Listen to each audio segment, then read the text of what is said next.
Você consegue ouvir a voz de Deus? Lá em Êxodo capítulo 5. É um texto que hoje falou muito ao meu coração. Muito ao meu coração. Eu nem deveria falar ele aqui, porque é um assunto que a gente vai tratar amanhã com os casais, mas eu vou citar aqui para os jovens que não vão poder vir amanhã. Quando Deus falou para Moisés sobre ele, quem ele era o Adonai, o El Shaddai. Na Bíblia hebraica, você consegue ver essa distinção e é coisa linda. Deus se revelando para Moisés, o El Shaddai, o Adonai, e dizendo para Moisés, dizer ao povo, que ele iria tirá-los do Egito com a mão forte, que ele era o Deus deles. E Moisés vai ao povo. Moisés vai ao povo, se você pegar o capítulo 5, a partir do versículo 8, a seguir, Moisés vai ao povo e fala tudo que Deus era, tudo que Deus ia fazer, tudo. Aí diz assim, eles não ouviram Moisés. Não ouviram. Porque os seus corações estavam sobrecarregados com as cargas dos egípcios. Eles não conseguiram ouvir a voz de Deus. E muitos hoje não conseguem ouvir a voz de Deus. Como é que você vai ter a visão celestial sem ouvir a voz de Deus? Você lembra, domingo retrasado, o Senhor nos falou face a face. Domingo passado o Senhor falou, não tinha véu nenhum, ele falou face a face com essa assembleia. Você se lembra? Se essa voz não nos trouxer uma visão mais profunda, então não existe experiência cristã. É isso que está acontecendo com os cristãos. E por quê? Porque hoje, irmãos, muitos estão dando valor em mensagem de internet, no virtual. Não estou dizendo que isso é errado. Cuidado, porque você tem um compromisso de devoção, você tem um compromisso primário, fundamental, elementar, no lugar onde Deus te plantou. Então não queira frutificar fora do lugar que Deus te plantou. Não queira crescer. Deus te plantou aqui, você quer crescer lá nos Estados Unidos. Você quer crescer lá em Minas Gerais, quer crescer lá em São Paulo. É isso que está acontecendo. Os cristãos, assim, eles vêm na reunião, mas o coração deles está em outros lugares.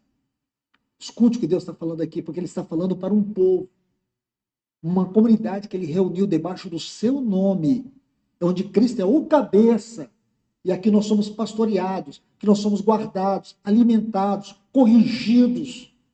E não há ninguém aqui que é superior ao outro, porque só há um cabeça nesse lugar, é o Senhor e Salvador Jesus Cristo.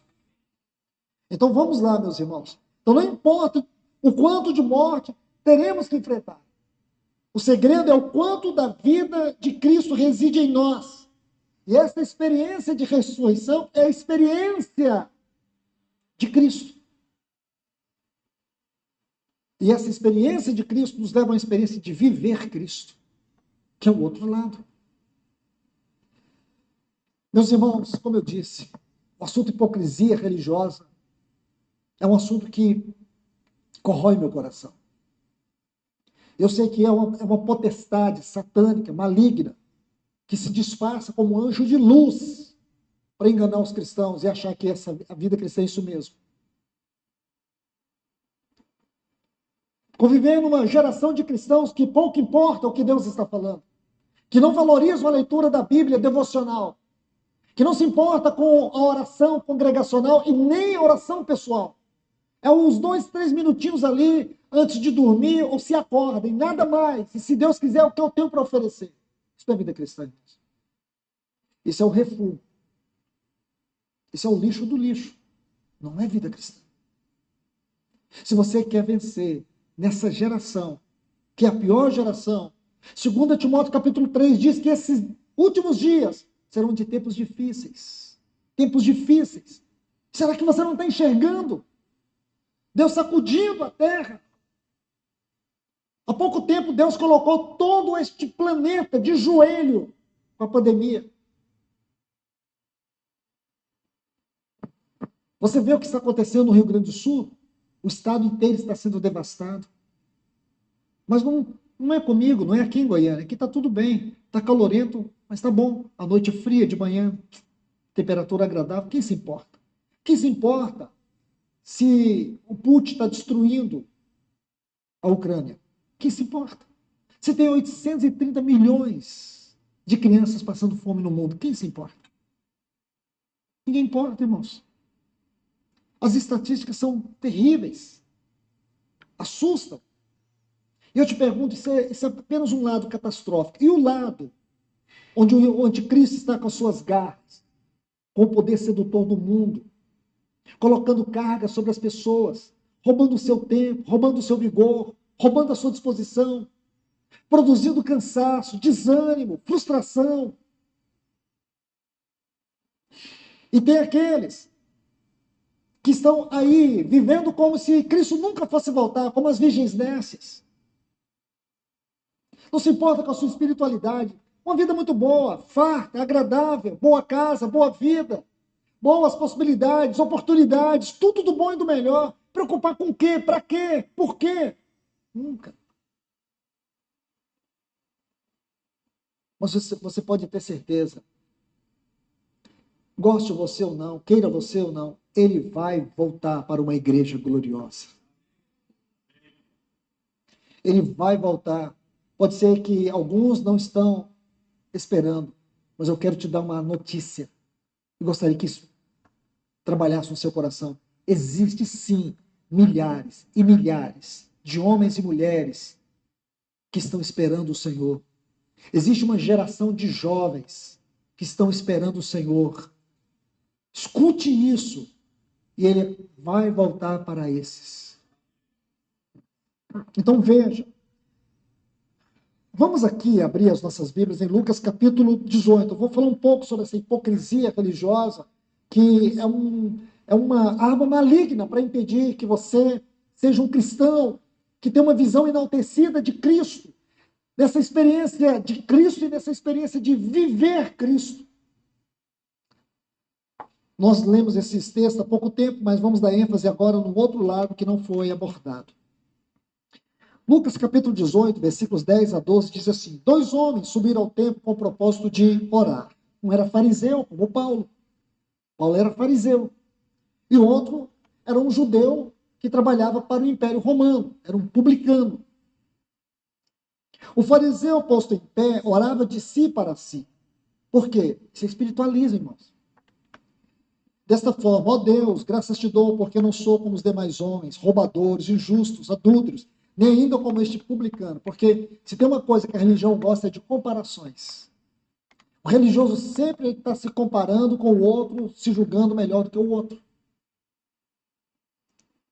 Irmãos, quando alguém falha, alguém erra, você vê como que os religiosos se colocam. Eles não colocam o dedo, eles colocam as garras para destruir aquela pessoa. Porque eles não aceitam. Eles não aceitam o fracasso dos outros, eles só aceitam o deles. O religioso é assim. Mas vamos ver algo aqui. Ele diz: jejuo 2 vezes por semana, dou o dízimo, de tudo quanto ganho. Por quê? Porque o religioso é assim mesmo, irmãos. Ele gosta de mostrar o que ele faz.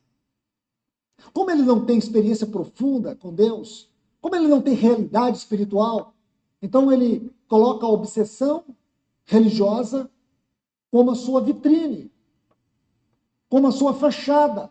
Então gosta muito de fazer o que faz, ele gosta muito de falar o que faz, o que tem, ele gosta muito de falar de si mesmo, da sua vida espiritual. Um cristão profundo, ele não está nem um pouco interessado em falar da sua espiritualidade. Ele está interessado em falar de Cristo. Ele não está preocupado com o que as pessoas pensam dele, ele está preocupado com o que as pessoas pensam de Cristo. Veja isso, irmãos. Esse versículo 12. Alguns aspectos da oração religiosa. A oração religiosa revela uma espiritualidade vazia, centrada no homem e não em Deus. Segundo, a oração religiosa vê as suas necessidades, juntamente com os seus méritos. Tudo é dele, tudo é para ele. Ele sempre ora para ele mesmo. E por último, a oração religiosa faz da oração uma exibição espiritualista. Jejuo 2 vezes por semana, dou o dízimo. Isso é uma exibição. E por último aqui, veja que a forma religiosa de orar faz com que ele se exalte sobre os outros.